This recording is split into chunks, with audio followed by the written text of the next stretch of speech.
athleticism is so bad. It just went so quick. You're naturally quick. When you found out the fundamentals for the cone drill, you set the record in the combine. So it's like, we just need you to get, you have the power.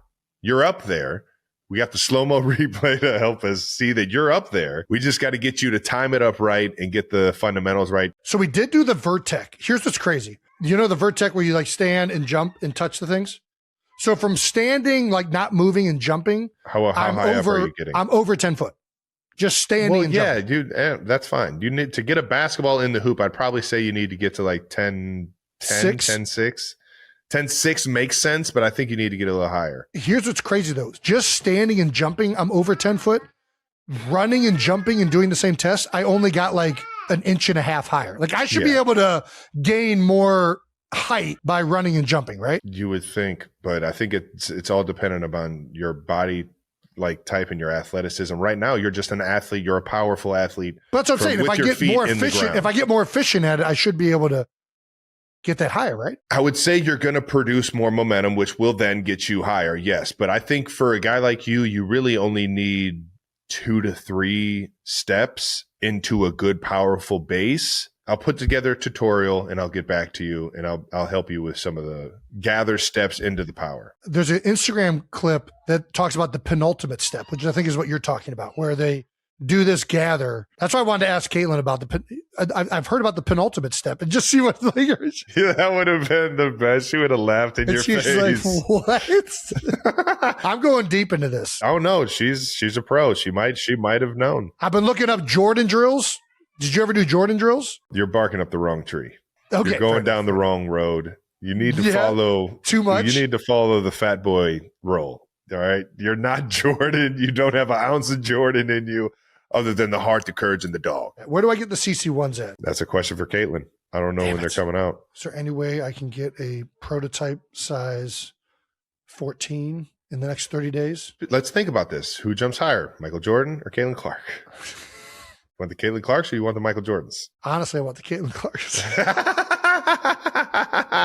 Let's get into this week 17 of the NFL season. How's that sound, Trav? That's right. Bold Topics brought to you by Xfinity, the most reliable fiber-powered Wi-Fi. You played on Christmas Day. I did, and Christmas games are always as magical as they sound, man. It looked magical. Arrowhead was rocking. The stadium was packed. Broncos fans were there. Chiefs fans were there. Everyone was having a merry old time. Obviously, we didn't come out with the win, but man, it was a fun night. I'm proud of the gang that we had in red out there trying to figure it out and come away with the victory.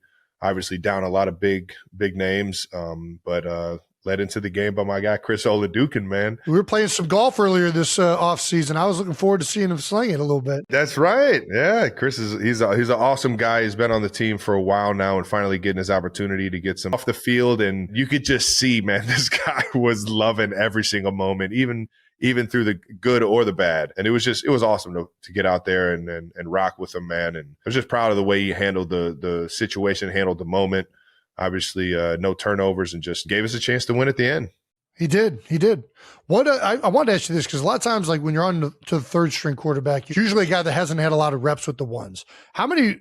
I mean, I know he's been there for a while, but how many times have you caught a ball from Chris? I'm a busybody at practice. I like to get some work in. So during defensive periods, things like that, I'm usually around all of the quarterbacks. So it wasn't the first time I'd ever caught a pass from him here or there. Like I've at least seen it come out of his hands and throughout the week have worked with him enough to where it wasn't surprising. He's a mobile quarterback and he can get out of the pocket and he keeps his eyes downfield when he does. And he showcased a little bit of that this past Christmas. Oladukin, I'm playing with Travis. I mean, he's the greatest tight end of all time. I'd be a fool not to lean on him a little bit. And he was just great the whole game. Wish I could have been there for him a little bit more, but he still played his ass off. A little more. It was like the entire 2-minute drive was throw the ball to the Big Yeti. Yeah, and I thank the Chiefs, for getting a little Travis chant going for me there. I think Coach Reed heard what the people wanted. And, man, if you guys could have done that, the first,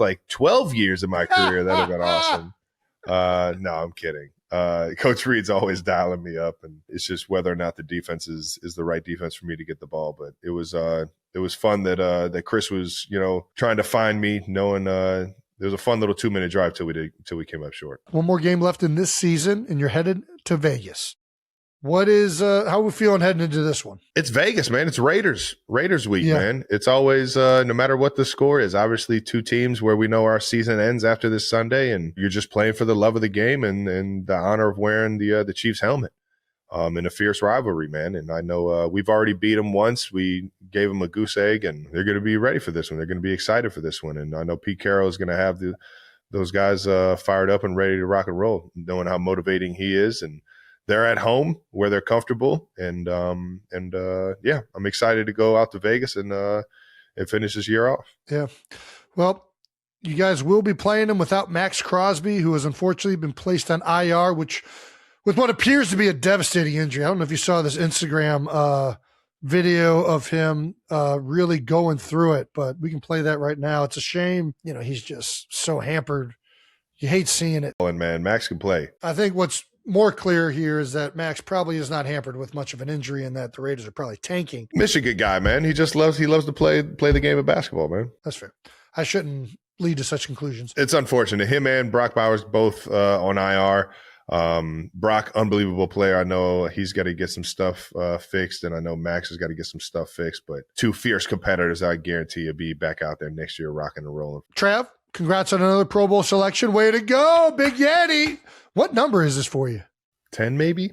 You hit a decade? You've been in the Pro Bowl for a decade? Jesus, Travis. Well, you led fan voting for the second year in a row. I think that's what got me in. It does count for a large chunk. I used to think that too, but I think I've seen somebody win the fan vote and not get in before. I think I saw that one time. Anyways, Creed Humphrey, Chris Jones, and Trey Smith are also in. This is also your 11th Pro Bowl. So you've actually been in so many times, you've forgotten how many times you've been in. You've played in one Pro Bowl? I think I was at it too in Hawaii. No, I played in two. I played in one with you in Orlando. We played against each other in one. We did. Was that the following year? Yeah, it was the first year it was in Orlando. It was 2016. That's what year it was. Yep. And you were in Hawaii, 2014 or 15? It was 15. So the year of 14, season of 14, 15 in Hawaii, and then the season of 16 or 15 in Orlando in 16. Because I went when the Pro Bowl was in Arizona. Then I went back to Hawaii for a year. Where you went. We both went out there together. I personally thought I got snubbed for that Arizona Pro Bowl, but it's whatever. That's the way it worked. I got snubbed the year before. There were a few guys that got snubbed last year that I got snuck in there. It happens every year. The year that we played against each other in Orlando, I had one of the worst years of my career. When they said you're an alternate for the Pro Bowl, and then they said, hey, the other two guys are out, you're in the Pro Bowl, I was like, this is fucking crazy. Yeah. I do not deserve to be here at all. I'll be there. I won the Pro Bowl MVP, got the car with a whopping 33 yards and 1 touchdown and 2 first downs. Wow. Had a fake field goal that got me 3 yards on a first down. Got a deep cross thrown to me by Andy Dalton, the Red Rocket. Let's fucking go, Andy. And that was it. Congratulations on making the Pro Bowl, Trev. You want to move on to some other NFL news? Yeah, let's move on to Eagles-Bills. What a showstopper. It actually was an entertaining game. There was a lot of shit going on. Crazy second half. Jalen Hurts, Josh Allen. Gotta see primetime football. Fucking love it. And it was only Eagles 13, Bills 12. And it came down to the last 2 minute last minute drive with Josh Allen and a 2-point conversion. I mean, it's a great win. They the Eagles beat the Bills, who are a lot of people saying the number one favorite out of the AFC. A lot of people think that it's Josh Allen's year. So for the Eagles to go into Buffalo and win this game just shows, how good the Eagles are. Do you know how tough it is to beat the best team in the AFC? Some people are saying. Some people are saying. Do you know how hard it is to beat that team while you don't get a single pass completion in the second half? Do you know how hard that is? That's how good the Eagles are. That's how good we are, Philadelphia. They went over in the second half. It's actually the second time we've won a game this year without completing a pass in the second half, which is remarkable. What? That's how good we are, bro. Bro, this offense is too fucking good, dude. That is insane. It is. It's kind of crazy. I was watching the game. I didn't even notice that. It's just like 3 and out. And then before you know it, you've had I think they only had 17 plays in the entire second half. So yeah, not good. Not good. And most of it, listen, I thought Jalen actually played pretty good. So that stat kind of you would think would be quarterback driven. And they were rainy game. We're running the football. Had the lead. But the run game, I mean, it was bad. And especially in the second half, and not just these 2 to 3 yard runs, but negative runs where you're in 2nd and 12, you're in 2nd and 13. And it was a very frustrating game to watch offensively, to say the least. And Buffalo's got some guys with some motors on that D line, man. They can be disruptive, man. Tall guys, long arms. The Eagles have been trending better in running the ball, right? They did well against the Raiders. They did well against the Commanders. This was their chance to do it against a team that is going to be in the playoffs. And it was a little frustrating seeing the performance, to be honest with you. And credit to the Bills. I thought they did some things. They kept putting the safety down, and then they blitzed from the other side, and it messed them up a number of times. They were slanting the front, and that was throwing them off. It's just, these are things that you would hope they'd be able to handle at this time of the year. And it was a frustrating game to see them have opportunities to have plays, right? You're running outside zone away from a nickel pressure. That is a chance to be a gash if you block it up right. But because they're not on the same page, because the safety's showing he's down over here, the tight end tackler going to the safety, the backside knows the nickel pressure's coming. They're boxing. Nobody's blocking the middle linebacker. Yeah. I'm like, what are we doing, guys? Yeah.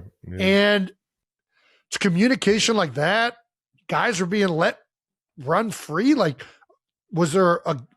we zone this off? Why is nobody blocking the 3 technique? It was not a great performance collectively up front, to be honest with you. And it's frustrating as a former offensive lineman, a guy in that room and knows how good all those players are, where it's dude, we got to be better than this, boys. Listen, good teams find a way to win those games when they're not at their best. And that's the positive coming out of this thing. I'll tell you what, going into that last drive, though, man, it just looked like prime Josh Allen, man. Guys showed some resilience, showed some fight, showed some heart, knowing that he's got the foot issue right now. And or it looked like he got rolled up pretty good in there, and just fighting through everything. And I know he's kicking himself. You could see him kicking himself after that 2-point conversion. But I've been there, and you already know he's going to learn from it and keep it moving. What do you think of the 2-point conversion call? We were talking about this on Monday Night Countdown. What do you think of McDermott's choice? Dude, what, you got fucking Josh Allen? Are you kidding me? Every time. Not even think about it. The Eagles had 2 first downs the second half. You don't feel comfortable going into overtime? I feel so comfortable with a guy like Josh Allen and the ball in his hands and 2 yards to get. They had already had a goal line stand in the exact same 2 yards. That's why I might be the worst head coach of all time. It's just, I'm putting We're going for it. Are you kidding me? What is that? What are we? I could end it here? No, I got ball players. Yeah, I'm kind of just messing around. Honestly, if he's a mobile quarterback, I'm feeling even more confident. Because there's the threat, if you drop everybody and all that, it's he could still find a way to run it in or get out of the pocket and make something shake. So when you make this decision, it's always going to be damned if you do, damned if you don't. If it doesn't work out, everybody's going to say it was the wrong call. If you make it the play was open, it's there, right? Just missed the throw. And you could play devil advocate and say, they just blocked a field goal before that. They just blocked the extra point or whatever before that. The one thing that I thought was interesting that we kind of got to on the desk last night was, I think it's actually probably a better call that they went for it too, because at some point, this, everybody's saying this is Josh's year to try and go win this thing, right? Mahomes is out of it. Burrow's out of it. Anytime Josh Allen's playing the game of football, it's his year. That guy, That's got fair. That ability. As with anything, the more reps you get in certain scenarios, usually the better and more comfortable you are operating them in the future. So now, obviously this one didn't work out for Josh. Gets pressured on his right. He's moving to his left, tries to make the throw, and it's a little bit off target in terrible conditions. This same scenario might come up in a gotta have it moment in the playoffs. And now this entire team has had a rep of this. And maybe they feel even more comfortable now repping it again